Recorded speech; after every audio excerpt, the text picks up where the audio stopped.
Bueno, ok, vamos a empezar. Buenas noches. Gracias por conectarse a esta primera sesión de la materia Contexto Social, Político y Económico de México. Eh, Espero que para esta fecha ya hayan tenido la oportunidad de revisar los contenidos de la unidad 1. Les hice llegar el aviso de que iniciaba esta materia. Les comentaba en el correo que mi nombre es José Santiago Juárez Cruz, soy licenciado en Sociología, estudié en la FES Aragón y soy maestro en Gestión Educativa. Y yo voy a estar apoyándolos en este curso de Contexto Social, Político y Económico de México.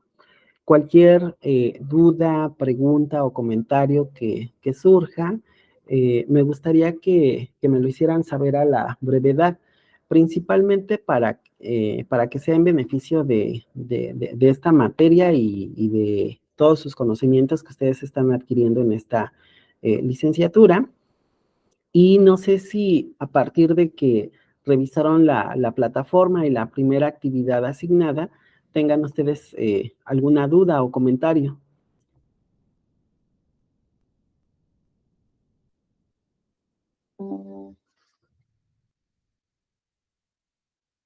¿Ninguna? Bueno, confiaré en ustedes muchos. Eh, Como ustedes ven, esta primer, en esta primer sesión debemos de aterrizar algunos conceptos que son importantes para que ustedes puedan desarrollar sus actividades de esta unidad 1 que lleva por nombre Contexto Social de México. Y para ello debemos de entender algunos conceptos que son básicos para que ustedes entiendan el contexto social de México. Vamos a empezar eh, con algunos conceptos claves para entender el contexto social de México. En primer lugar, individuo. ¿Qué es un individuo? Bueno, puede definirse como una persona independiente respecto de los demás. Es un ser autónomo que se define por su capacidad racional y su fuerza de voluntad. Nosotros somos individuos porque biológicamente tenemos un cuerpo.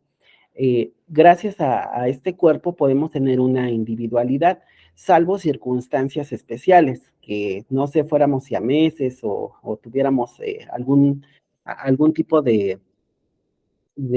bueno, este tipo de diferencias genéticas que son muy contadas y muy extrañas, pero la mayoría tenemos la fortuna de tener un cuerpo individual con una sola cabeza y tenemos un cerebro que nos da esta capacidad racional y también tenemos fuerza de voluntad y tenemos libre albedrío. Es decir, nosotros eh, podemos elegir qué hacemos o qué no hacemos, aunque en cierta medida la sociedad nos va a poner alguna cantidad de opciones que nosotros podemos elegir.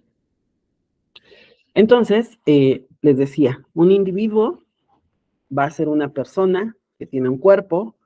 Este cuerpo es un cuerpo biológico con un cerebro, con una mente y con fuerza de voluntad y libre albedrío. Pero estos seres individuales, que somos cada uno de nosotros, tenemos la necesidad de vivir en sociedad. ¿Pero qué es una sociedad? Bueno, va a ser una agrupación natural o pactada de personas que organizada para cooperar en la consecución de determinados fines.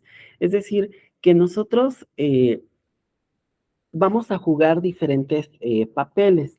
Eh, Vamos a ser individuos, les digo, por cuestiones biológicas, vamos a tener un cuerpo que nos va a dar esa individualidad, pero necesitamos vivir agrupados en sociedad. La sociedad nos va a proporcionar muchos beneficios e incluso para muchos de nosotros sería imposible vivir fuera de la sociedad. Se dan casos extraordinarios, al igual que con los individuos. Vimos que, salvo alguien que son siameses o que tienen dos cabezas, etcétera, pero son así cuestiones extraordinarias, hay gente que ha logrado vivir fuera de la sociedad, pero igual han sido casos extraordinarios. Seguramente han visto, ¿no? Estas historias de personas que, no sé, la clásica historia, ¿no? De Tarzán, que fue criado por animales, o seres humanos que se alejan de la sociedad. Tenemos a los ermitaños. Seguramente si ustedes son católicos o han visitado alguna iglesia o un templo católico, han visto que en estos templos hay fotografías de frailes o de sacerdotes que aparecen solos y al lado hay un cráneo. Eso significa que son ermitaños que decidieron apartarse de la sociedad, se fueron a vivir al bosque, a un desierto, etcétera, a vivir solos. El símbolo del cráneo significa que eran ermitaños, que vivían totalmente solos. Pero el resto de la gente, de la población, pues necesitamos de la sociedad para poder vivir y subsistir. Pensemos tan solo en un bebé humano, a diferencia de un bebé de animalitos de otra especie, pues necesita forzosamente de una madre o de alguien que desempeñe el papel de madre para alimentarlo, para cambiarlo, para irle interiorizando todos los conocimientos culturales para que se pueda desenvolver dentro de la sociedad. Si ustedes, no sé, nacen unos pollitos y los dejan libres, aunque sí necesitan a su mamá, pero ellos pueden subsistir de forma autónoma, porque casi de manera innata saben qué comer, saben resguardarse, etcétera. Pero un bebé no, es difícil, ¿no? E imposible que busque de dónde obtener su alimento, que pueda, no sé, limpiar sus desechos, etcétera, etcétera. Necesitamos forzosamente de la sociedad para poder sobrevivir. Pero la sociedad está formada por instituciones. Eh, Seguramente ustedes lo han reflexionado, o si no lo han reflexionado, se van a dar cuenta que los seres humanos nos dividimos nos movemos dentro de instituciones. Pero, ¿qué es una institución? Bueno, una institución es una forma de organización social, sea de tipo privada o pública, que cumple una función específica en la sociedad y que obedece a unas normas y una estructura de roles que sus miembros deben respetar para cumplir su misión.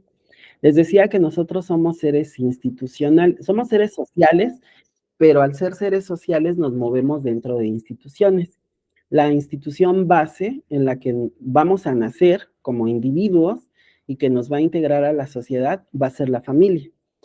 Esa va a ser la primera institución en la que nosotros nos vamos a mover, a la par de una institución médica. La mayoría, salvo excepciones, cuando nacimos nos atendieron a nuestra madre y a nosotros en una institución médica. Hubo un médico o enfermeras que atendieron el parto. Entonces, si se fijan, casi de inmediato entramos en contacto con las instituciones.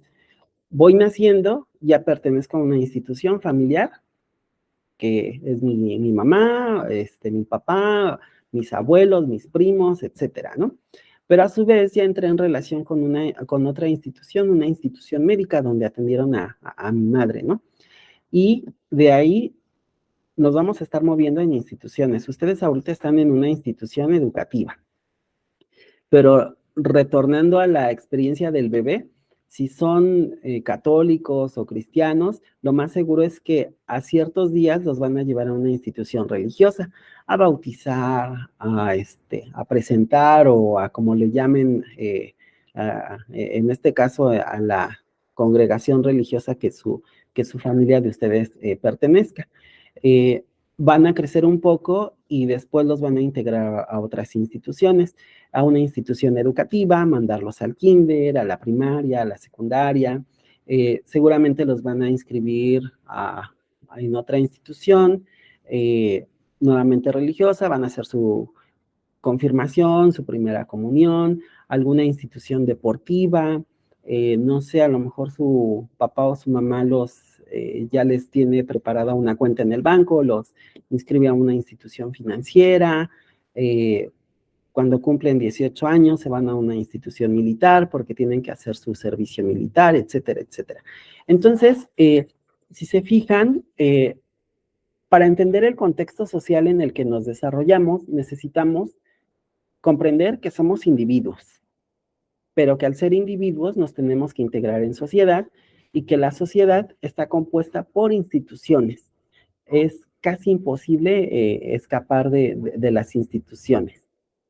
Me gustaría saber si hasta aquí tienen alguna duda, pregunta o comentario.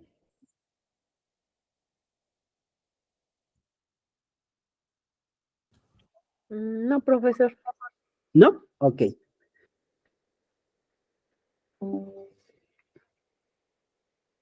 Les comentaba que la institución base en la que nos vamos a mover va a ser la familia. Nosotros tenemos un concepto de familia tradicional, que es papá, mamá e hijos, nuestros hermanos y yo. Pero, pero vamos a ver cómo esta institución base, que es la familia, la familia se ha ido transformando. Hoy en día existen una gran variedad de familias, sin embargo, siguen siendo la institución base de la sociedad, ya que la familia va a ser la encargada de proporcionarnos la socialización primaria. ¿A qué me refiero con socialización primaria? Bueno, nuestra familia nos va a ir interiorizando todas las normas, todos los valores, todos los conocimientos que nosotros necesitamos adquirir para poder funcionar dentro de la sociedad. Yo soy Santiago, nací en una familia y esta familia empezó un proceso de socialización conmigo incluso hasta antes de que yo naciera. ¿Por qué? Mi mamá se entera que está embarazada, eh, los familiares le preguntan, y ya sabes, ¿va a ser niño o niña? No, pues no sé. Y desde ahí ya se empieza a interiorizar valores, expectativas. Seguramente les ha tocado que cuando dicen, es que va a ser niña, les llevan prendas en colores claros, ¿no? Si va a ser niño, en tonos azules, etcétera. Si no saben, en colores neutros, ¿no? Blanco, amarillo, verde agua, etcétera. Y desde ahí empieza ese proceso de socialización. Eh, ya eh, ya dio a luz la mamá, tiene al niño, hay que registrarlo, hay que ponerle un nombre, hay que ponerle apellidos, eh, hay que cuidarlo durante los primeros años, pero dentro de esos primeros años le vamos a enseñar, o sea, que tiene que controlar sus esfínteres, que tiene que ir al baño de cierta forma, y esto varía de sociedad en sociedad. Ustedes saben que, por ejemplo, aquí en México, en algunos lados, pues utilizamos una taza de baño. Hay otros lugares donde utilizan a lo mejor un retrete o utilizan, no sé, un sinfín de cosas. Pero hay otros países, por ejemplo en India, que pues no utilizan una taza de baño, hacen sus necesidades en cuclillas. Entonces, nuestra familia nos va a ir enseñando nuestro idioma, nuestras creencias religiosas, las reglas que debemos de seguir, eh, que cuando llegas a una casa pues debes de saludar, que debes de pedir permiso, etcétera, etcétera. Todo eso necesita enseñar, nos lo tiene que enseñar nuestra familia, porque si no nos lo enseña, va a ser muy difícil nuestra integración dentro de la sociedad cuando interactuemos con otras instituciones sociales. Y las otras instituciones sociales van a ir generando también una serie de reglamentos para que nosotros, si no cumplimos con sus expectativas, nos vayamos alineando o seamos rechazados, ¿no? De esa institución. Pensemos en un niño que va a una iglesia y empieza a gritar dentro de la iglesia. Lo más seguro es que sufra una sanción, ¿no? Que le pidan a los papás que retiren al niño, pero también esas miradas, ¿no? De toda la gente que se voltea a ver porque está siendo irrespetuoso, etcétera. Todo esto va a obligar a que ese niño, para la siguiente ocasión, pues ya llegue, se siente, guarde silencio, etcétera, etcétera. Entonces, la familia va a ser quien nos dé la socialización primaria.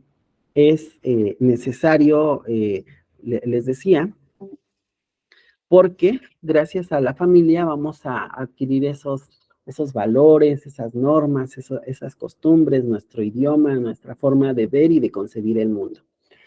En esta diapositiva les presento algunos ejemplos de familia. Faltan más, pero son, digamos que, de los más representativos, pero existen más opciones de familia. Tenemos a la de origen, papá, mamá y el hijo. La extensa, donde también están los abuelos, los primos, los tíos. La nuclear, la reconstituida, la monoparental, la numerosa, la homoparental, la adoptiva, la de acogida y la que no tiene hijos, ¿no? Hay incluso en algunos estados de la República, seguramente han visto ustedes en las noticias, que ya incluso le están sacando sus actas de registro a sus mascotas. Muchas personas prefieren concentrar su núcleo familiar teniendo a un perro o gato, pero ya entra dentro de su familia, aunque es de otra especie, a lo mejor no es un ser humano, pero sí es un ser vivo y ya lo integran a su familia. ¿Hasta aquí tienen alguna duda o pregunta respecto a la socialización primaria y los otros conceptos que les mencioné?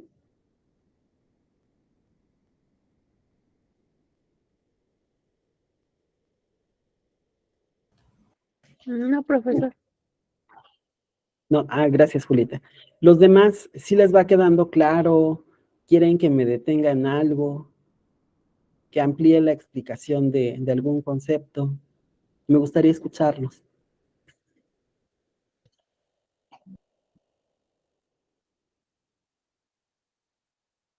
¿No, nadie? Bueno. Ok, gracias, Diana.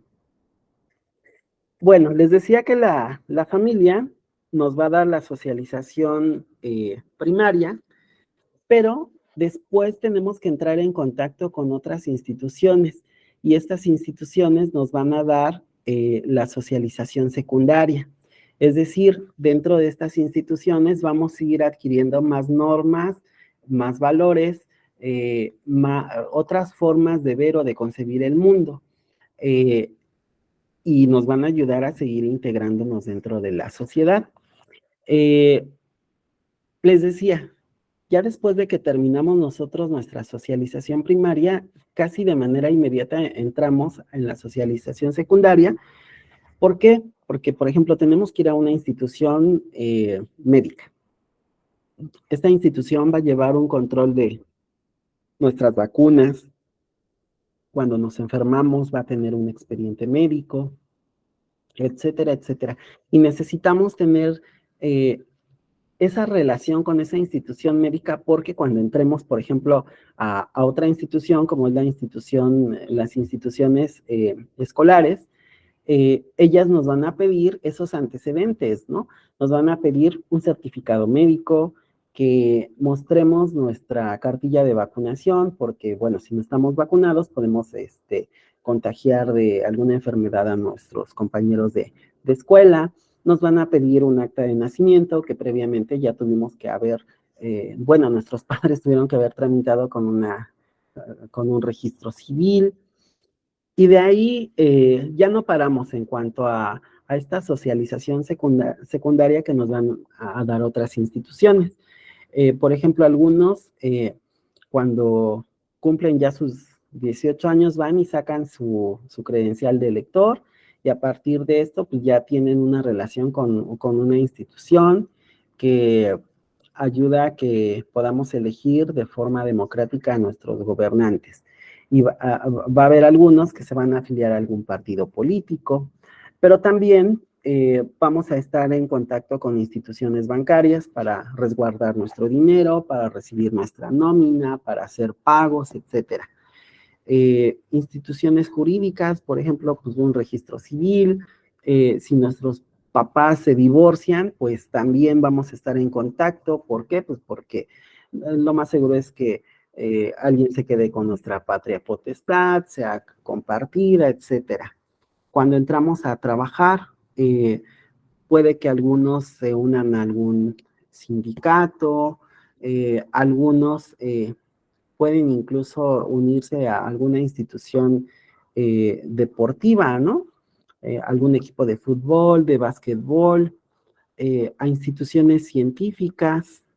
Algunos trabajan en estas instituciones o tienen alguna relación, ¿no? Con ellas. Ya les había mencionado las instituciones educativas, kinder, primaria, secundaria, bachillerato, etcétera, ¿no? Instituciones artísticas, nos podemos unir a una orquesta musical, o puede que, no sé, en nuestra comunidad exista una comparsa y nosotros somos parte de esa comparsa, etcétera, etcétera. Si se fijan, la, ellas también van a ser parte de nuestro contexto, a donde nosotros giremos o queramos posar la mirada, vamos a ver que están estas instituciones.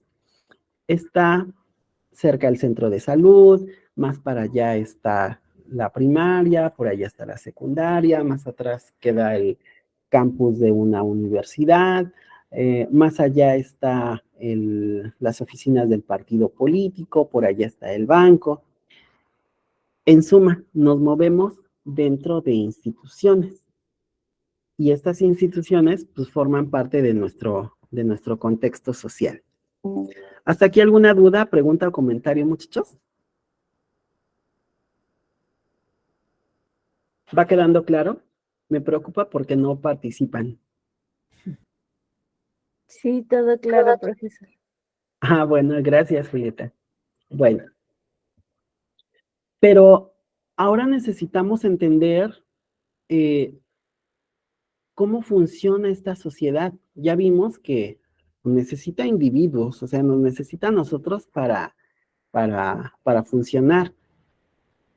Nosotros al unirnos formamos a la sociedad, pero esta sociedad está formada por instituciones.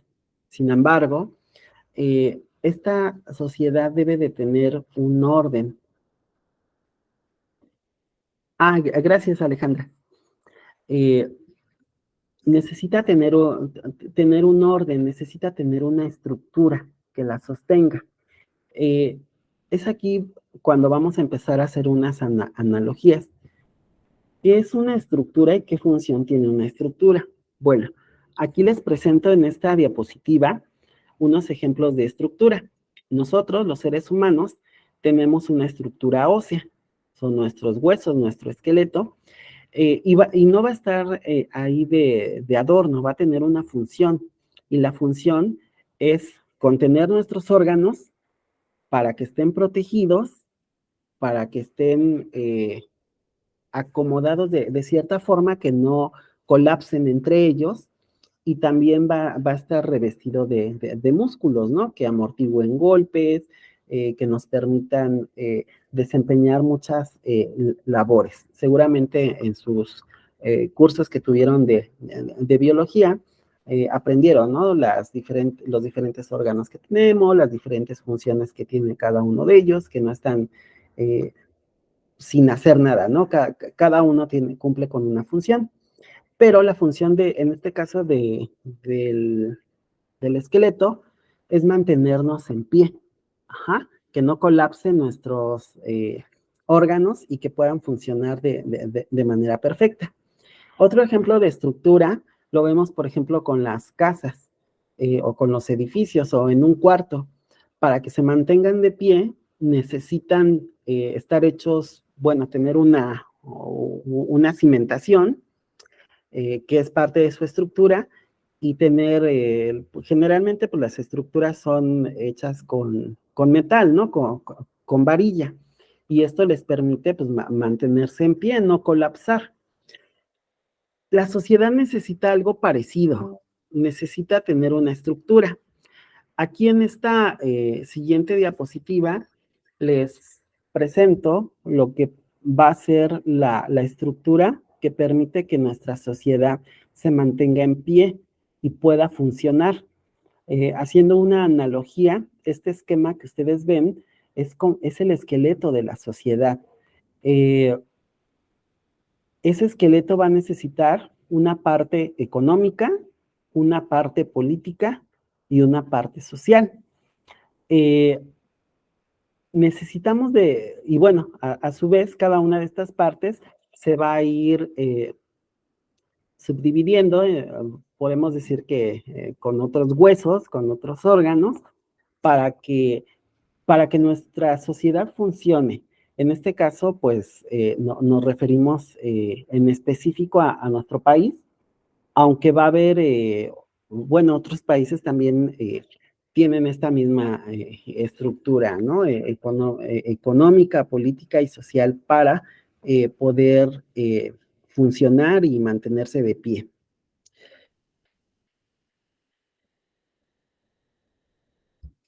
Pero esta estructura económica, política y social que vivimos actualmente aquí en México ha ido evolucionando a través del tiempo. Hay teóricos como Carlos Marx que nos dicen que la sociedad humana ha atravesado por diferentes fases, bueno, aunque se mantiene la estructura, pero ha pasado por diferentes momentos que han llevado a que estemos en este momento actual. Seguramente van a recordar algunas cosas que vieron en cursos de primaria, secundaria, de bachillerato. ¿Qué nos van a decir estos teóricos? Nos dicen que los seres humanos hemos ido evolucionando no solamente en nuestro cuerpo, en nuestro físico, en nuestra mente, sino también en la estructura que ha tenido la sociedad. Se menciona que el hombre primitivo en un primer momento fue nómada, es decir, eh, no vivía en un lugar fijo, continuamente se movía de un lugar a otro. ¿Por qué? Porque en este caso tomaba lo que la naturaleza le daba. Cuando esos recursos se agotaban, se tenía que mover a otro lado. ¿Para qué? Pues para obtener nuevos recursos que le diera la naturaleza. Es decir, ellos no sembraban, ellos no criaban animales, simplemente tomaban lo que la naturaleza les proporcionaba. Por eso eran nómadas y se tenían que cambiar de un lugar a otro, principalmente en lugares pues donde hubiera agua, que es algo básico para vivir, y frutos, poder cazar animales, etcétera. Una segunda característica que tenía el hombre primitivo es que hacía trabajo colectivo. A diferencia de hoy, en ese momento no existían las clases sociales. Eh, Todos necesitaban de todos.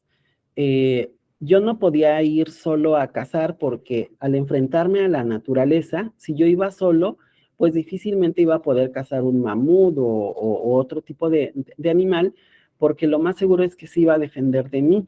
Y en lugar de que yo lo cazara, pues yo iba a salir cazado. Entonces necesitaba agruparme con otros integrantes de mi círculo para poder salir a cazar, salir a recolectar. Todos tenían necesidad de todos. y esto hacía que pues nadie fuera más ni nadie fuera menos. Probablemente sí existía alguna división de trabajo, había alguien que era más fuerte y a lo mejor se imponía a otros, pero seguía siendo un requisito el que todos trabajaran de manera colectiva. Este primer hombre se fue agrupando en hordas, en clanes y posteriormente en tribus. Según las teorías de teóricos como Marx, nos dice que en un primer lugar se agrupaban en grupos y así como todos necesitaban de todos, no para cazar, para pescar, para recolectar, no había propiedad privada. Entonces una mujer podía tener relaciones sexuales con quien ella decidiera de ahí de su grupo, y también los hombres, ¿no? Podían tener relaciones con quien ellos decidieran dentro del grupo, es decir, no existía esta familia como la conocemos hoy en día. Y como había por así decirlo, esta promiscuidad sexual, los hijos que nacían, pues no sabían quién era el papá, sabían quién era la mamá, pero no sabían quién era el papá, pero no era mal visto. Eran hijos, en este caso, pues del grupo, ¿no? Pertenecían al grupo, ellos los arropaban, y los hijos sí sabían quién era su mamá, pero pues difícilmente iban a saber quién era el papá. Posteriormente se inició una primera regla que establecía que ya dentro del grupo ya no se podían tener relaciones sexuales. Entonces, los hombres de un grupo tenían que salir a buscar a mujeres de otro grupo, mantenían relaciones sexuales, pero regresaban a su grupo de origen. Los hombres pues regresaban a su grupo de origen y las mujeres igual. Muchas de estas mujeres pues ya iban embarazadas. El hijo sabía quién era la mamá, pero pues no sabía quién era el papá, sabía que a lo mejor era un hombre del otro grupo o de la otra tribu, ¿no? Del otro clan, pero a ciencia cierta pues no sabía, ¿no? Quién era su papá. Lo que se producía era, ¿cómo decirlo? Ellos van a descubrir, se dice que por azar, la que al utilizar ciertos productos naturales, cuando tiraban las semillas, estas crecían. Y esto llevó a que se pudiera inventar la agricultura. Ya no había necesidad de estarse trasladando de un lugar a otro, porque ellos ya empezaron a dominar la agricultura, ya sabían sembrar, sabían que en ciertas temporadas podían sembrar y en otras temporadas cosechar, y ya podían resguardar excedentes de esas semillas. De igual forma, pues se fueron haciendo de animales, descubrieron que varios de estos animales ya se podían que si vivían con ellos, se domesticaban y que tenían hijos y que ellos podían aprovechar esos recursos, ¿no? La leche, la carne, ya no había necesidad, probablemente sí, tenían que seguir cazando, pero ellos ya también tenían a su resguardo a ciertos animales que habían logrado domesticar. ¿Esto a qué lleva? A que empieza a existir un cierto excedente, ya las personas dicen, bueno, de lo que yo sembré, pues ya tengo, no sé, cierta cantidad de semillas, ya tengo cierta cantidad de animales, y es aquí cuando los hombres hacen una primera revolución. ¿Por qué? Porque se dan cuenta que al momento de morir, los excedentes que ellos han producido, quien se los va a quedar va a ser el grupo en el que ellos viven, en los que ellos se desarrollan, pero ellos quieren dejárselo a sus hijos. Y esto va a hacer que se lleve a cabo esta primera revolución. Van a decir, bueno, voy a escoger a una mujer para que solamente esté conmigo y únicamente tenga relaciones sexuales conmigo, y yo me asegure que los hijos que ella tenga sean míos, y cuando yo muera, dejarle ese excedente. Y es ahí cuando empieza a aparecer la propiedad privada. Los hombres van teniendo como propiedad privada a las mujeres, a una mujer o dependiendo de las mujeres que pudiesen mantener, pero ya se van asegurando, en teoría, que esos hijos que ellas tienen son de ellos, ya logran establecerse en pueblos, en aldeas, y esto hace que se lleve a cabo un salto a otra estructura económica que va a ser el esclavismo. ¿Hasta aquí alguna duda, pregunta o comentario, muchachos?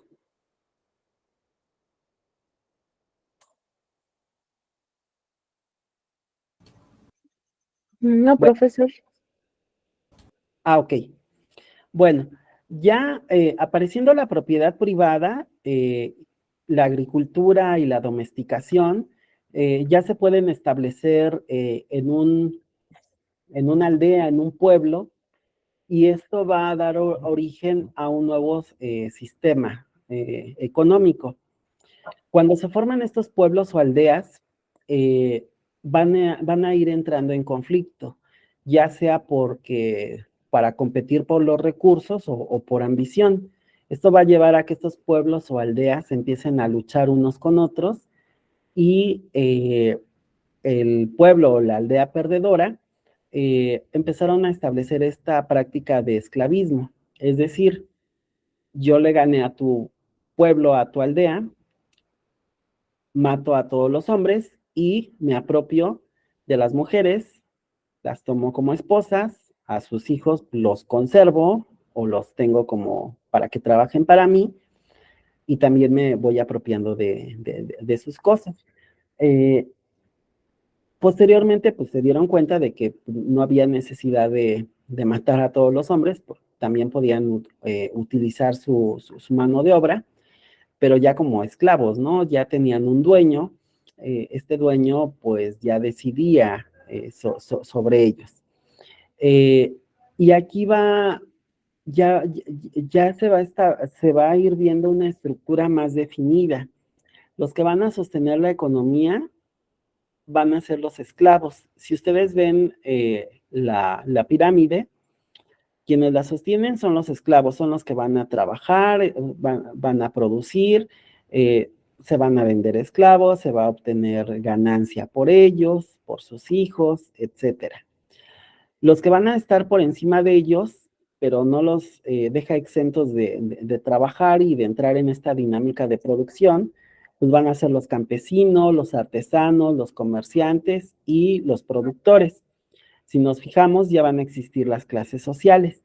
Y en la cima, pues van a estar los esclavistas, que en cierta forma, bueno, son los que van a las guerras, van a las peleas, pues, para hacerse de más propiedades, recursos y de esclavos. Ejemplo de esto tenemos a sociedades como los egipcios, los griegos, etcétera, los romanos. Esta estructura va a subsistir durante un periodo determinado de tiempo en Occidente, es decir, principalmente en los países que hoy conocemos como europeos. Pero recordemos que también van a estar los países asiáticos. ¿Qué pasaba en Asia? Ellos tenían un modo de producción asiático, es decir, ellos también evolucionaron. Va a ser, aunque no lo podemos nombrar como un sistema esclavista, los teóricos como Marx van a decir que es un modo de producción asiático. ¿Quiénes van a estar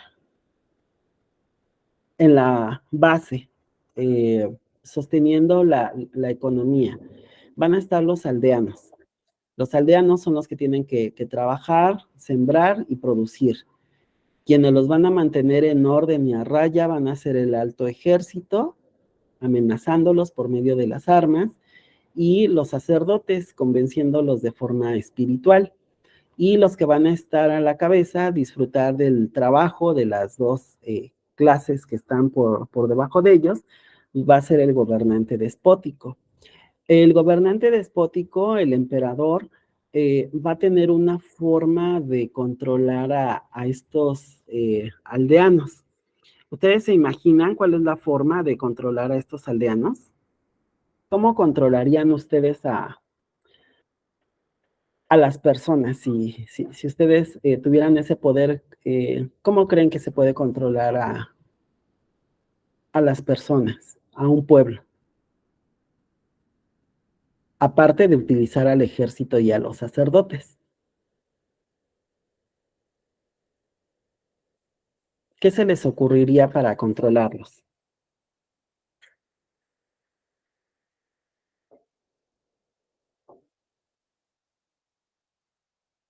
¿Alguien que se anime a participar? ¿Por la comida o economía? Eh,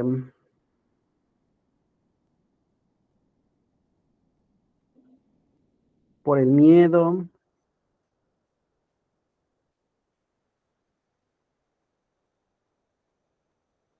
Bueno, el gobernante despótico lo que utilizaba para controlar al pueblo, y dicen que en un futuro lo van a volver a utilizar para controlarnos, es el agua. Eh, si un aldeano no quería alinearse a lo que él decía, le retiraban el suministro del agua o no dejaban que tuviera acceso al agua. Y como el agua pues es algo vital para la subsistencia humana, pues terminaba doblegando a los aldeanos. Pensemos, por ejemplo, eh, la base de la alimentación de los asiáticos es el arroz, y el arroz necesita muchísima agua. Es como aquí en México, la base de nuestra alimentación es Diana, está en la comida, nos están controlando literalmente. Sí, sí, sí, imagínate, desde esas épocas ya habían visto el poder que se tenía. Pues mira, hasta podemos subsistir algunos días sin comida, pero sin agua es el gran problema. Entonces, los controlaban por medio del agua. Bueno, el esclavismo pasaba en Occidente, y el modo de producción asiático, pues en Asia. Pero, ¿qué llevó a que el modo de producción, a que el esclavismo desapareciera?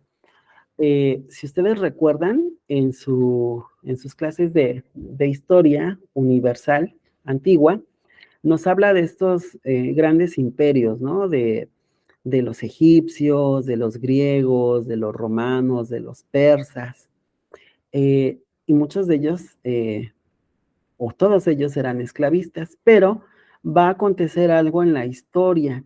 Va a aparecer una nueva religión, que en este caso va a ser el cristianismo. El cristianismo va a tener una ideología que va a abogar porque todos somos hijos de Dios, y que Dios está todo viendo, y que va a juzgar según nuestro comportamiento.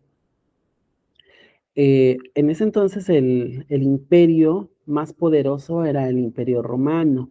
Los romanos, al ver que crece todos estos adeptos a esta nueva religión, pues van a abandonar sus religiones politeístas de muchos dioses, y van a hacer a la religión cristiana, la van a establecer como la religión oficial del imperio.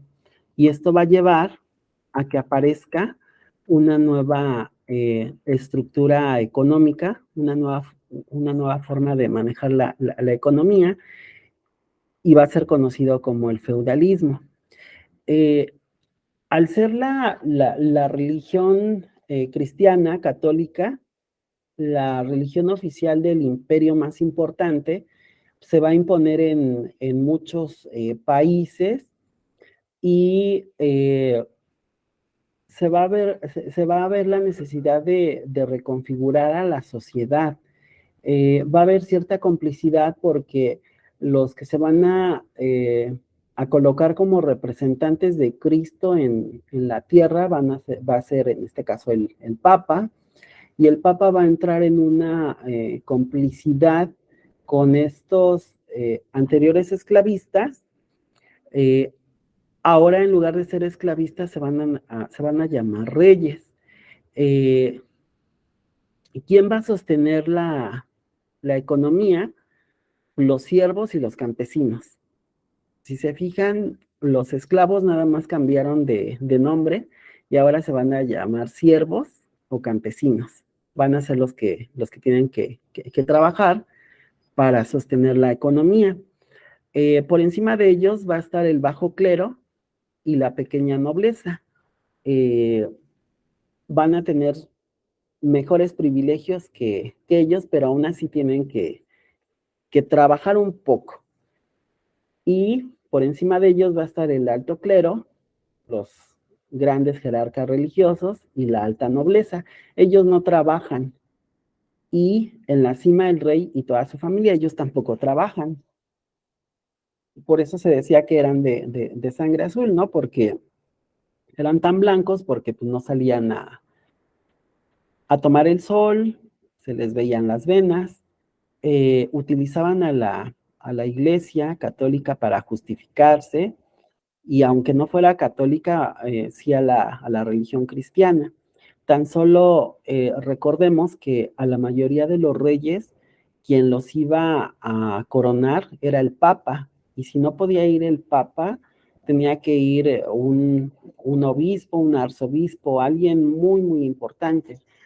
Tan solo, no sé si vieron la coronación, ¿no? De el rey de España. ¿Dónde fue? Pues fue en la Catedral de la Almudena, ¿no? Ahí en Madrid. Ahí vemos esa complicidad, ¿no? Que existe entre religión y estos reyes, ¿no? Que aunque ya no tienen tanto poder como en el feudalismo, pero lo siguen teniendo, ¿no?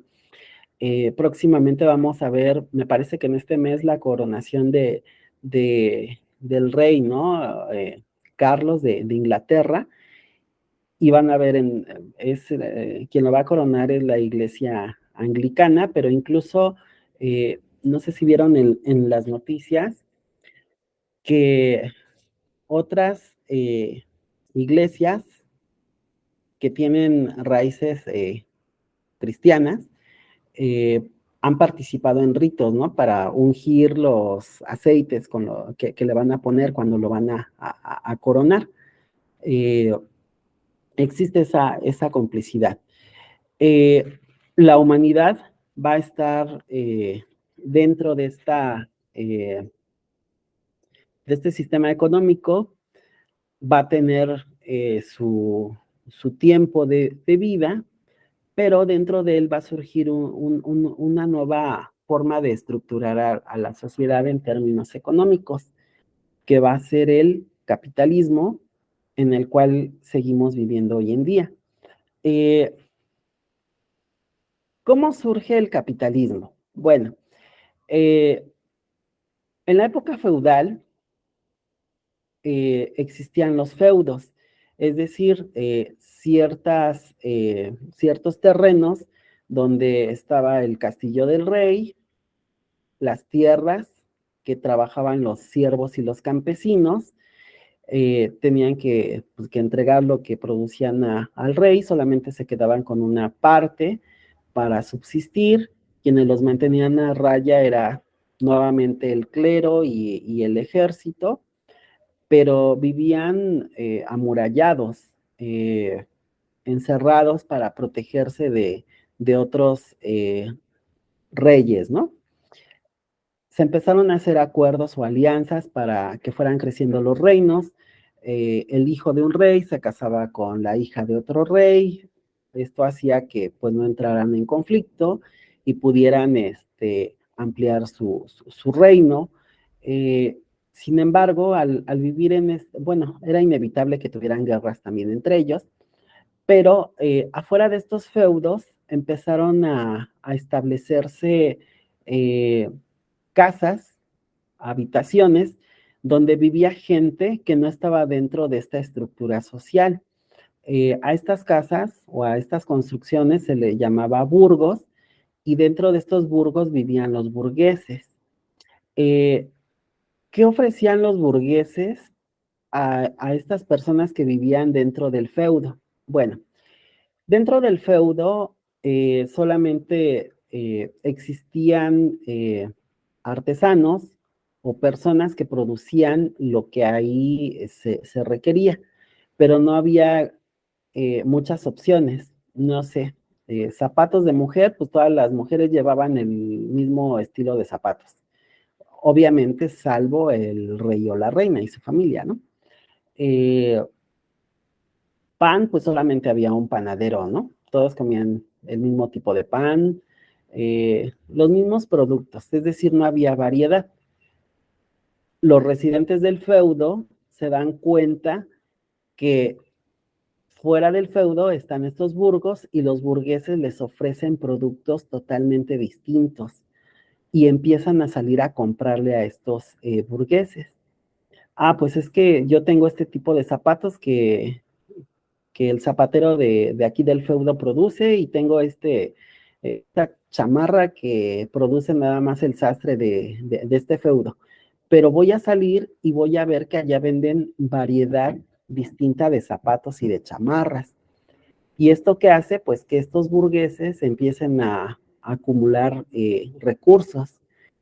Al tener estos recursos económicos, llegó un momento que tenían más dinero que el propio rey o que la gente de la iglesia. Ellos empiezan a mandar a sus hijos a la escuela porque ya tienen cómo costearlo. ¿Quién va a darles la educación? Pues va a ser la religión católica, pero como ellos ya tienen cómo pagar, pueden pagar maestros particulares, y todo esto va haciendo que sus hijos de estos burgueses se vayan ilustrando, es decir, que vayan adquiriendo conocimientos y van a decir, bueno, tengo los conocimientos, eh, pero también quiero el poder político. Algunos de estos hijos de estos burgueses van a lograr casarse con gente de la nobleza, pero no van a llegar al grado de emparentar con los reyes, ¿no? Porque van a decir, bueno, no estás dentro de nuestro círculo social, es imposible que tú te cases con alguien, ¿no? De la realeza. ¿Esto a qué va a llevar a estos hijos de estos burgueses? A tener el deseo de hacerse del poder económico, ya lo tienen, político principalmente, ¿no? Van a empezar a meter ideas dentro del pueblo y se va a dar la primera revolución. Se tiene como momento representativo de la caída del feudalismo la Revolución Francesa. En Francia, los reyes vivían en una realidad distinta a la que vivía el pueblo. Hay una mala cosecha, lo que lleva a una hambruna generalizada. El pueblo va a solicitar a los reyes pues, que les den comida, pero los reyes no dan solución. Esto lo aprovechan los hijos de los burgueses que ya fueron educados, que ya están ilustrados, levantan en armas a los campesinos, a los siervos, al bajo clero y a la pequeña nobleza, hacen esta revolución y terminan decapitando a sus reyes. Esto lleva a que otros estados europeos eh, cedan de manera pacífica el poder a la burguesía, ya permitan pues que exista un primer ministro, que existan elecciones. Ellos van a estar más como con privilegios, pero más como adorno. Es el caso pues, de los reyes de Inglaterra, de España, de un sinfín de países europeos, de Mónaco, etcétera, y va a dar paso a lo que hoy conocemos como el capitalismo. Si se fijan, nuevamente, pues van cambiando los nombres, porque en esencia se mantienen muchas cosas. Eh, Los que van a sostener la pirámide van a ser las clases bajas, lo que anteriormente eran los siervos y campesinos, y lo que anteriormente eran los esclavos. Las clases bajas van a estar compuestas por el proletariado industrial, los pequeños campesinos y jornaleros marginados y marginados sociales. Va a haber una clase media, que son trabajadores cualificados, profesionales, liberales, funcionarios, campesinos con tierras, pequeños industriales. Es decir, los que son pequeños propietarios o los que les sirven a las clases altas para educarlos o para administrar sus recursos económicos. Y en la cima van a estar las clases altas, la alta burguesía, principalmente industriales, comerciantes y banqueros, y la nobleza tradicional, o sea, los que antes eran parte de la familia de los reyes, que conservaron privilegios. Y es en este sistema económico en el que actualmente nosotros vivimos. ¿Qué nos dice Marx? Nos dice que incluso la clase media es algo ilusorio, que no existe, que las clases altas hacen creer que existen las clases medias, pero que realmente pues solamente existen ricos y pobres. ¿Quiénes van a ser los ricos? Pues los dueños de los medios de producción a gran escala y a gran nivel. Yo puedo tener mi mini súper, pero aún así sigo perteneciendo a la clase de los pobres porque pues, yo no tengo la forma de producir todos esos, el atún, los frijoles, etcétera, todo lo que yo venda, pues ¿quién me lo vende? Pues me lo vende una empresa grande. Eh, Marx nos va a decir que este sistema económico, así como decayó el esclavismo, el modo de producción asiático, el feudalismo, también va a llegar a su fin, el capitalismo. No sabe, bueno, hoy en día los nuevos teóricos dicen que sí, que es como un organismo, todo lo que nace, crece, tiene que morir o pasar a otra fase. No sabemos cómo se va a llamar este nuevo sistema económico. Marx decía que teníamos que pasar al socialismo. Eh, Hay naciones que ya pasaron por él. Por ejemplo, en Rusia, ellos se saltaron el capitalismo. Estaban en el feudalismo y automáticamente se pasaron, ellos no pasaron directo al capitalismo, se fueron al socialismo. Sin embargo, no prosperó y bueno, hoy en día también están dentro de un sistema capitalista. Hay otras naciones, por ejemplo, China, que tiene un sistema económico mixto, al interior es socialista en algunas cosas, pero al exterior es capitalista. Tanto pues, que ya está casi a la par, ¿no? De Estados Unidos como primer potencia. Cuba, pero está bloqueada, Venezuela, algunos países, pero lo que predomina es el capitalismo. Dicen los teóricos que cuando llegue un grado de polarización tal, donde cada vez existan más pobres y muy pocos ricos, es cuando se va a dar el cambio, ¿no? A otra estructura económica. Y esto pues ya lo estamos viendo. Tan solo en nuestro país las clases medias han desaparecido. Eh, en el siglo pasado nos decían que estudiáramos para ser alguien en la vida, para tener mejores ingresos, y hoy en día vemos que a pesar de que mucha gente estudia, pues no logra, ¿no? Tener acceso a un empleo o cambiar su realidad económica. Eh, entonces, estamos actualmente dentro del capitalismo. ¿Hasta aquí alguna duda, pregunta o comentario?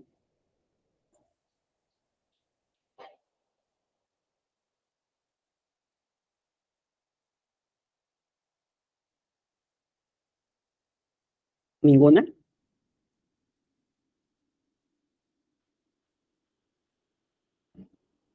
Ok. Muchachos, quiero preguntarles, ¿tienen otra clase o todavía me faltan algunas diapositivas por exponer? Pero no sé si se empalma con otra clase, si quieren que hasta aquí dejemos la clase o si tienen algunos minutos más para que exponga otras 2 diapositivas. Ustedes coméntenme.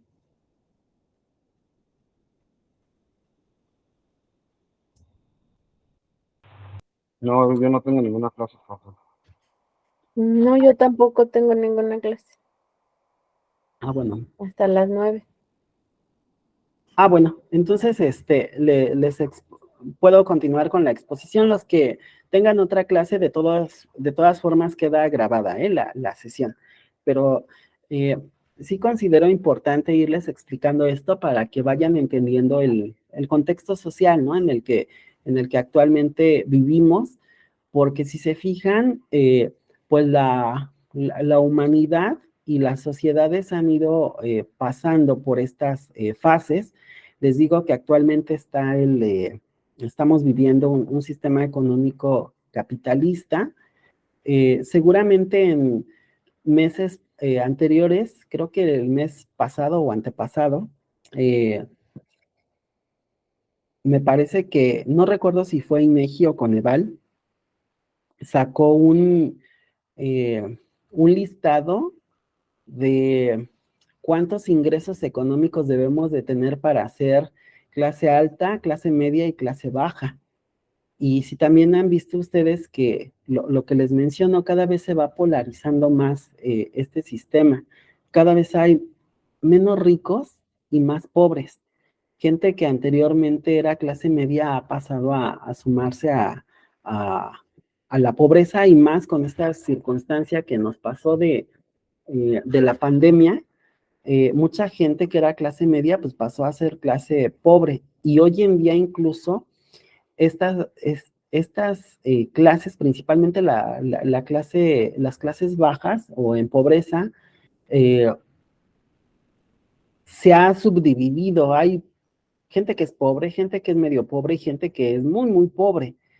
Y esto nos tiene que llevar a reflexionar, ¿no?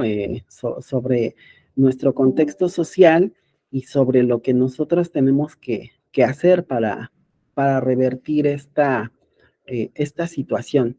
Les voy a poner un video. Me dicen en los comentarios si lo escuchan. A mediados del siglo XIX, en Europa, sobre todo en Inglaterra, la industrialización estaba en pleno apogeo. Se producía más que nunca, pero al mismo tiempo se explotaba mucho a los trabajadores. Jornadas de 14 a 16 horas diarias, salarios de miseria, trabajo infantil aún peor pagado, aire contaminado y accidentes al por mayor. Y olvídate de seguridad médica o vacaciones. Todo mientras los dueños de las fábricas se enriquecían sin pena alguna. Entonces, un pensador alemán llamado Karl Marx se preguntó, ¿cómo llegamos a esto? Marx había leído a Hegel, quien postulaba que todo progresa a partir del enfrentamiento de contradicciones. Las sociedades también. Cada etapa del desarrollo social llevaba en sí el germen de su propia destrucción y la transformación en la siguiente. Para él, la civilización, por lo menos la europea, había pasado por las siguientes etapas. Comunismo primitivo, una época en la que los bienes escaseaban, todos los que eran capaces trabajaban y a todos los miembros de la comunidad se les repartía según su necesidad. En esta época se desarrolló la agricultura y otras técnicas que permitieron conservar y acumular bienes, lo que llevó a la segunda etapa, esclavismo. Por primera vez se dividen las clases sociales, las que trabajan y las que poseen los medios de producción. Poseen incluso a los trabajadores. En esta época existe la creencia de que los poderosos, reyes y sacerdotes, lo son gracias a que cuentan con el favor divino. Es también en esta época que aparece el Estado y lentamente va dando paso a la tercera etapa, feudalismo. En esta etapa los trabajadores ya no son esclavos, sino siervos, pero siguen sometidos a sus señores, dueños de las tierras y a quienes se les debe pagar tributo. Al final del feudalismo, gana dinero y poder una clase social de artesanos y comerciantes que habitualmente vivían en villas o burgos cercanos a los feudos. Marx los llama burgueses. Los burgueses empiezan a asociarse y a juntar su dinero para crear empresas y financiar negocios más grandes, como viajes arriesgados. Estas empresas se llaman sociedades por acciones y al dinero reunido con el propósito de que crezca se le llama capital. Por otro lado, se promueven las ideas de libertad, democracia e igualdad, lo que da origen a grandes revoluciones como la Revolución Francesa, donde la nobleza y el clero pierden el poder o hasta la cabeza, y quienes ahora tienen la autoridad son los dueños del capital. Los capitalistas. Las tierras, antes propiedad de los nobles o de las comunidades, se privatizan. Las ideas de la Ilustración traen un gran desarrollo tecnológico e industrial. Muchos granjeros y campesinos quedan en la pobreza y emigran a las ciudades para trabajar en las fábricas. Así es como surge la cuarta etapa, el capitalismo. El capitalismo es explicado y defendido por economistas como Adam Smith, y sus principales características son las tierras, herramientas y fábricas, o sea, los medios de producción, no están en manos del Estado o de las comunidades, sino que son propiedad privada. Hay libertad de mercado. Todo mundo tiene derecho de comprar y vender lo que le apetezca, incluido el propio trabajo, y de negociar los precios según les convenga. Aquí se habla de la mano invisible del mercado, la idea de que las acciones económicas individuales, aunque parezcan egoístas, contribuyen al bienestar de la sociedad en su conjunto. El ideal capitalista es, por lo tanto, que las leyes y el Estado intervengan lo menos posible en el mercado. Libertad de empresa. Cualquiera puede empezar un negocio asumiendo los riesgos y obteniendo los beneficios. Esto propicia la competencia y la innovación. Explicado así, el capitalismo parece ideal. Entonces, ¿por qué ocurría lo que Marx presenciaba en las ciudades de Europa? Lo responderemos después de esta pausa capitalista. Uno de los principales problemas del sistema capitalista es el de la plusvalía, o sea, la ganancia que el capitalista espera obtener por su inversión. Imagina que dos personas colaboran para producir un producto. Una pone su trabajo y otra el capital para producirlo en forma de herramientas y salarios. Digamos que lograrlo costó 10 pesos y que lo pueden vender en 18. Esos 8 pesos extra son la plusvalía y retornan al capitalista. ¿No le debería tocar también a la trabajadora? Para Marx, la obtención de la plusvalía es una forma de robo y contribuía al enriquecimiento del capitalista y el empobrecimiento del trabajador, creando acumulación del capital y formando monopolios y oligarquías. Adam Smith diría, si la trabajadora no gana lo suficiente, es libre de buscar un trabajo donde gane más. Hay un mercado de trabajo y si hay más oferta de puestos, esto hará que los salarios suban. Pero también es cierto que si hay mucha gente sin empleo, la demanda de puestos aumenta y los salarios bajarán. ¿Será que el desempleo le conviene a los capitalistas? Una de las contradicciones del capitalismo es que si llega a haber tanta gente tan pobre que no puede comprar ni lo que produce, ¿quién va a comprar las cosas y cómo va a crecer la economía? La otra es que el capitalismo supone un crecimiento ilimitado de las corporaciones. Sin embargo, los recursos del planeta son limitados y no puede proveer de materias primas ni procesar la contaminación de manera infinita. Y para rematar, ¿de dónde sacaron los capitalistas ese capital inicial? La mayoría no trabajó por él, simplemente lo heredaron. A Marx le parecía que la herencia por sí sola hacía de la competencia justa una falacia. Unos siempre empezaban con más recursos que otros. Para Milton Friedman, el único sistema que aseguraba la libertad era el capitalista, a lo que Marx respondería, ¿qué libertad puede tener quien nada posee? Por todo esto, a Karl Marx y Friedrich Engels les pareció que el capitalismo era fundamentalmente injusto y que, como los sistemas anteriores, tendría que cambiar, pero no iba a cambiar solo. Bueno, si se fijan en este video que les presenté, se sintetiza lo que vimos en las diapositivas anteriores. Recuerdo que en el foro de presentación, uno de ustedes hacía la pregunta de por qué existía la pobreza. Si se fijan, lo que estamos viendo es que la pobreza puede ser explicada a partir de la plusvalía, es decir, ese excedente o ese recurso que se van apropiando los capitalistas y que no lo reparten con sus empleados. Hay algunos estudios que señalan que una persona que trabaja 15 días, es en general, al menos aquí en México, trabajamos 15 días, supongamos en una fábrica. Según estudios dicen que si esa persona va a trabajar un día durante 4 horas, saca su sueldo y saca ganancias para el capitalista. Pero ¿qué hace el capitalista? Los otros 14 días y medio son pura ganancia para él. Es decir, es cuando se produce la plusvalía y esto lleva pues, a que la gente se haga excesivamente rica. Vamos a ver en otra clase, o si ustedes pueden ir investigando, quiénes son los hombres más ricos de México y las familias más ricas del mundo. Y van a ver que es una cantidad impresionante de dinero el que tienen, que se van a morir ellos y pueden mantener hasta 10 generaciones y ni así se les va a acabar ese dinero. ¿Cuál es el alegato que dicen ellos? Es que yo estoy, como las Kardashian. No, fíjate que ni ellas son ricas.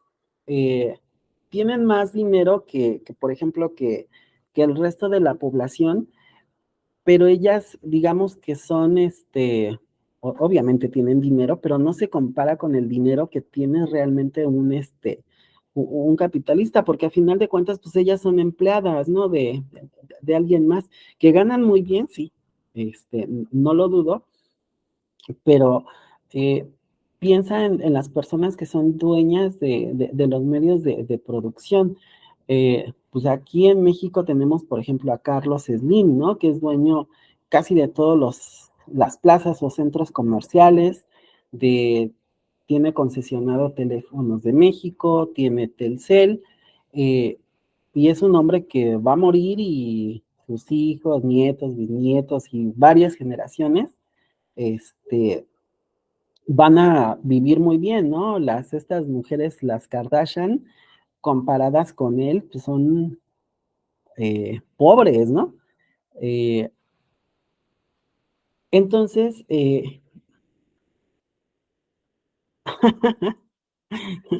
no, es que es un ejemplo porque incluso vamos a ver que, es, que ellas no están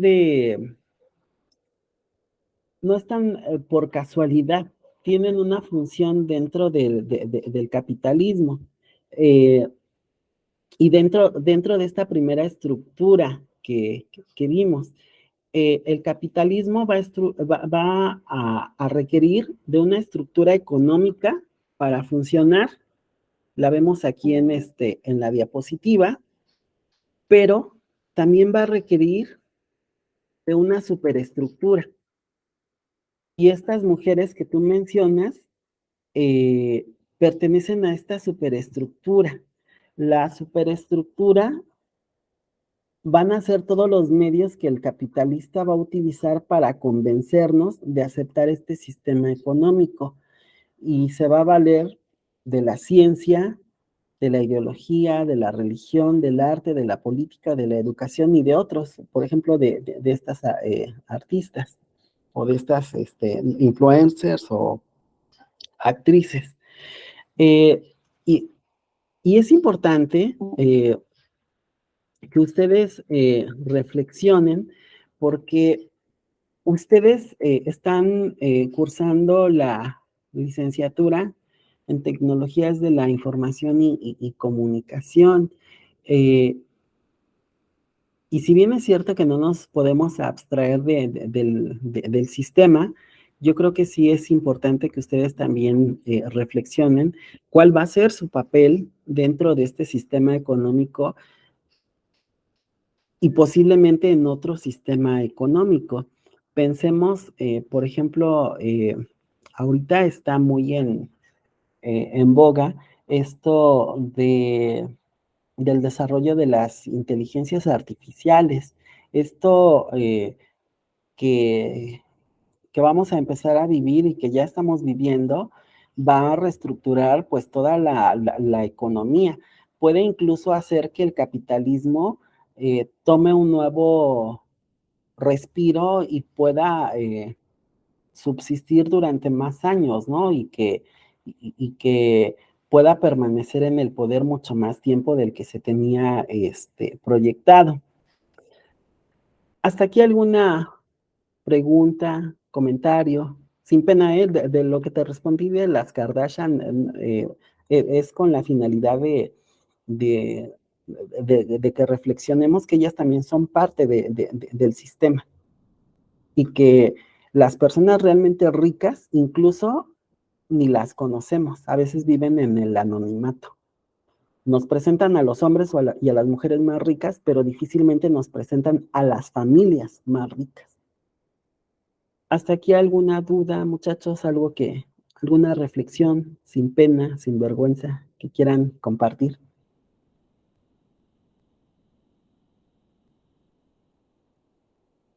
¿Ninguna? Entonces, el dueño de Facebook, ¿en qué categoría estaría? Él sí es dueño de medios de producción, aunque en este caso no produce a lo mejor alimentos o este tipo de cosas, pero lo que él produce cae dentro de esto que les mencionaba. Él produce superestructura. La superestructura va a utilizar a la ciencia, a la ideología, a la religión, al arte, a la política y a la educación para perpetuar el sistema económico, en este caso el sistema capitalista. Él es un buen ejemplo, exactamente, Elon Musk también produce superestructura. ¿Por qué?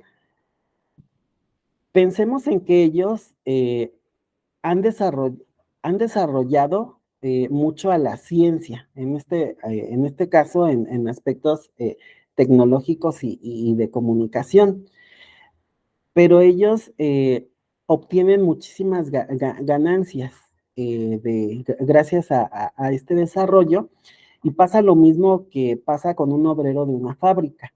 Ellos van a tener a muchos ingenieros y a muchos licenciados en tecnologías de la información y comunicación, pero no les van a dar el pago que realmente merecen. Ellos también se van a apropiar de lo que ya veíamos en el video, ¿no? De la plusvalía. La familia Walton es la más rica del mundo, dueños de Walmart. Sí, pero ellos también hacen uso de todo esto, ¿no? De la ciencia, el mantener abastecidas estas tiendas requiere de mucha ciencia, manejan una ideología, ¿no? ¿Cómo llaman a sus empleados? No los llaman empleados, los llaman asociados. Venden hasta artículos religiosos, ¿no? Venden arte, pero arte más popular, más masiva. Apoyan a ciertos políticos para que ganen las elecciones y les den ciertas prebendas, e influyen en nuestra educación, ¿no? Por ejemplo,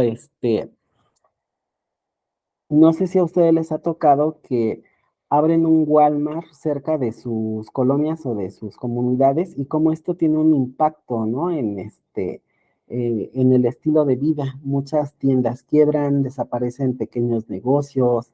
No sé, a lo mejor antes íbamos a la verdulería y ahora queremos ir, pero a Walmart, ¿no? A comprar las frutas.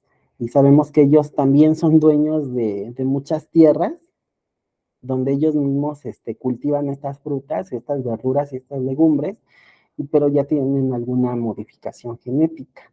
Entonces, va todo de la mano. El sistema está tan bien diseñado y tan bien pensado para generar ganancias y plusvalías, y como ya decíamos hace rato, pues buscan la forma de controlarnos, ¿no? Así como lo hacía el gobernante despótico en Asia, con el agua, ahora lo hacen utilizando a la superestructura y somos nosotros parte de la superestructura y somos consumidores de ella.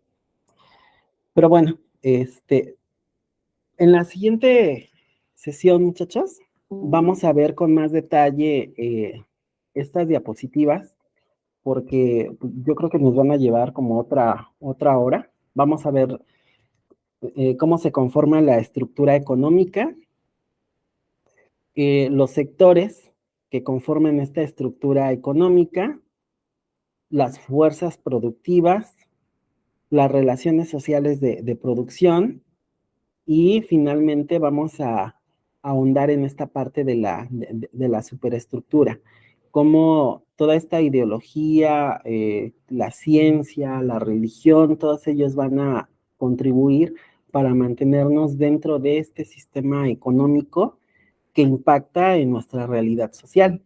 Tan solo ustedes salgan a dar una vuelta terminando sus clases ahí por su casa y van a ver la cantidad de, no sé, ¿no? De basura que que producen todas estas empresas y nos culpan a nosotros, ¿no? Cuando los que son responsables de toda esta contaminación son los dueños de estas fábricas, ¿no? Porque ellos podrían desde hace muchos años utilizar cosas más amigables con la naturaleza, pero les resultan más caras, ¿no? Y como quieren ganar más, aunque se apropian de la plusvalía que genera un trabajador, no les es suficiente.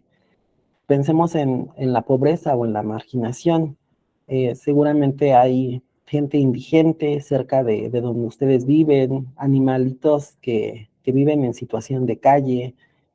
Muchos de sus vecinos comen una sola vez al día, un sinfín de problemáticas que vamos a ver dentro de esta materia y que los tienen que llevar a la reflexión para que ustedes, a partir de esta licenciatura que están estudiando, que tiene que ver mucho con tecnología, les permita tomar una postura y desarrollar algo que pueda ayudar, ¿no? A revertir o a dar solución a esta problemática social que actualmente estamos viviendo.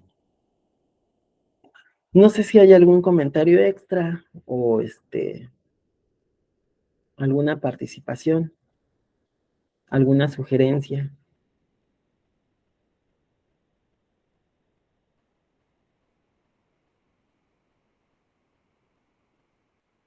Bueno, si no hay nada más, quiero agradecerles que se conectaran a esta primera sesión. Los invito a realizar su primera actividad asignada. Recuerden que si dejan ustedes acumular sus actividades, ya cuando vamos en la segunda o en la tercera unidad se les hace más difícil y luego ya no pueden cumplir con todas las tareas. Los invito a que la realicen, a que participen en el foro de forma 3 veces tienen que participar, una con su actividad y 2 retroalimentaciones. Y antes de despedirnos, me gustaría que si de favor en el chat pueden poner su nombre completo. Es para mi bitácora, no influye en su calificación, es simplemente para mi bitácora que yo tengo de asistencia.